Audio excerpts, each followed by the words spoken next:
Banjir yang melanda wilayah Aceh Utara kini berangsur surut. Warga di sejumlah desa di Kecamatan Sunudon yang sebelumnya sempat mengungsi kini telah kembali ke rumah masing-masing.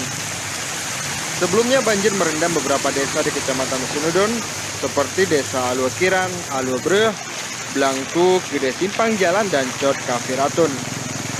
Sebelumnya ketinggian air di pemukiman warga berkisar 50 hingga 80 cm. Banjir di Kabupaten Aceh Utara merendam 285 desa dari 25 kecamatan. Di sejumlah wilayah, banjir kini berangsur surut. Namun di beberapa titik masih digenangi banjir setinggi 1 meter. Dari Aceh Utara, Muklis Azmi melaporkan untuk Citizen Aceh Video.